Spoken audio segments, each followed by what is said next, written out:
El gallarut, bestiari del barri de les Fonts. D'un ou de serp, covat per una gallina, en surt un monstre que té el cap i la cua de serp, el cos de poll i la cresta de gall. És un animal molt iracund i temible, capaç de matar la gent només amb una sola mirada. Ara bé, si en el mateix moment que canta el gall, un marrec li passa una branca de ruda pels ulls, la seva mirada assassina es torna inofensiva i es fa amic de la gent, sobretot dels infants. Joan Amades parla del basilisc com una bestiola menuda que viu dins els sepulcres o en llocs on hi ha tresors enterrats.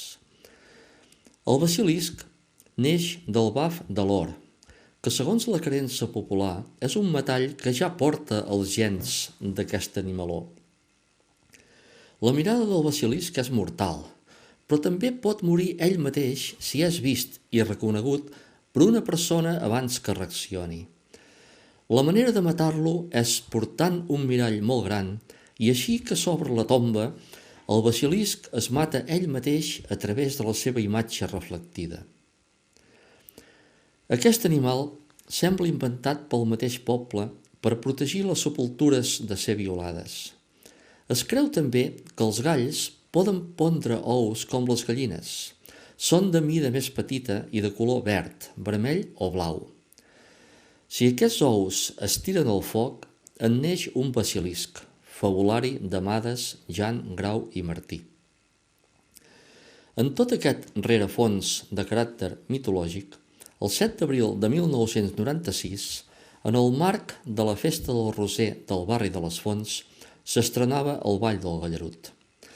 El Gallarut de les Fonts, dissenyat per Miquel Gou, fou construït per Joan Ferrés i Pere Claveguera Rius i pintat per Jaume Pla. La seva alçada és de 3 metres i pesa 55 quilos.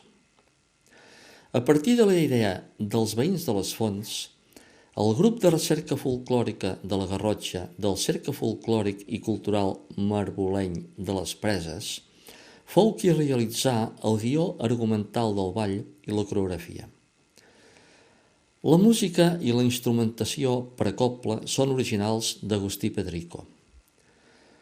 El Ball del Gallarut, el basilisc, pretén plasmar en forma de ball festiu els símbols del bé i el mal a partir de la transformació que sofreix aquest animal mitològic gràcies als infants.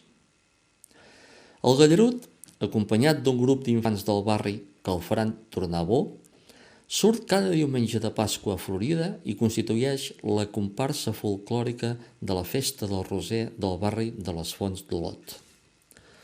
Això és tot el que se'n pot dir. S'hi podria afegir que la seva construcció va estar feta amb la tècnica de motlle perdut, el qual permet donar uns relleus a la figura que s'aprecia.